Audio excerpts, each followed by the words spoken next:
నానారత్న విచిత్రభూషణకరీ హేమాంబరాడంబరి అంటారు రెండో శ్లోకంలో. ఆ అన్నపూర్ణాదేవి ఎవరో కాదు, ఆమె సాక్షాత్ పార్వతీదేవి. అందుకే చివరి శ్లోకం దగ్గరికి వచ్చేటప్పటికీ ఆమెని పార్వతీ స్వరూపంగానే స్తుతి చేశారు శంకర భగవత్పాదులు. అటువంటి తల్లి అన్నపూర్ణమ్మగా ఉన్నది అంటే కేవలము అన్నము పెట్టడం ఒక్కటే కాదు, ఆమె యొక్క ధ్యానము, ఆమె యొక్క పూజ, ఆమె యొక్క స్తుతి పాఠాన్ని చదువుకోవడం, ఆమెని స్మరించడం, ఆమె యొక్క వైభవాన్ని కీర్తించడం, ఆమె యొక్క గుణములను శ్లాఘించడం, ఆమె యొక్క శీల వైభవాన్ని ప్రస్తుతి చెయ్యడం, మనిషి యొక్క అభ్యున్నతికి హేతువులు అని నిర్ధారించడం కోసం రెండవ శ్లోకం దగ్గరికి వచ్చేటప్పటికీ అమ్మవారి యొక్క స్థూల రూపం ఎలా ఉంటుందో శంకర భగవత్పాదులు వివరిస్తున్నారు.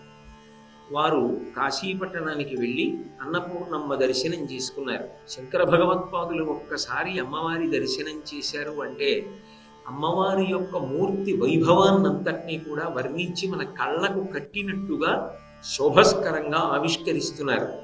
నానారత్న విచిత్రభూషణకరీ హేమాంబరాడంబరి. మీరు ఈ శ్లోకాన్ని గమనిస్తే ఆమె ఎదురుగుండా కూర్చుని ఉన్నప్పుడు ఆమె రూపము ఎలా ఉందో, ఎటువంటి అలంకారములు చేసుకుని ఉన్నదో ప్రధానముగా వర్ణింపబడుతోంది. ఇందులో కొన్ని కంటి చేత చూడడానికి యోగ్యమైనది, కొన్ని వాసన చేత గ్రహింపవలసినటువంటి అవసరం ఉన్నది, కొన్ని అమ్మవారి యొక్క విభూతిగా గమనించవలసినవి.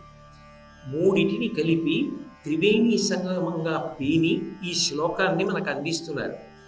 నానారత్న విచిత్రభూషణకరీ అంటే ఆమె ఎన్నో ఆభరణములను ధరించింది. ఈ ఆభరణములన్నీ కూడా రత్నముల చేత పొదగబడి ఉన్నాయి. బంగారముతో చేయబడిన ఆభరణములు అని నేను మళ్ళీ ప్రత్యేకంగా చెప్పక్కర్లేదు.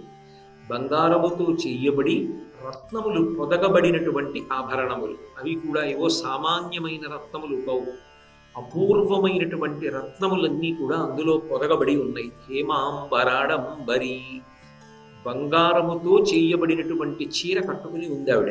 కాశ్మీరా గరుబాసితాంగరుచిరా, కాశ్మీర దేశమునందు లభించేటటువంటి పదార్థములతో తయారు చేయబడినటువంటి సువాసనలు వెదజల్లేటటువంటి అగరు వంటి పదార్థములను అలదుకొన్నదై కస్తూరి తిలకము, కుంకము మొదలైనటువంటి వాటిని ధరించి గొప్ప పరిమళము వెదజల్లుతుండగా ఆ తల్లి అక్కడ నాకు దర్శనమిచ్చింది.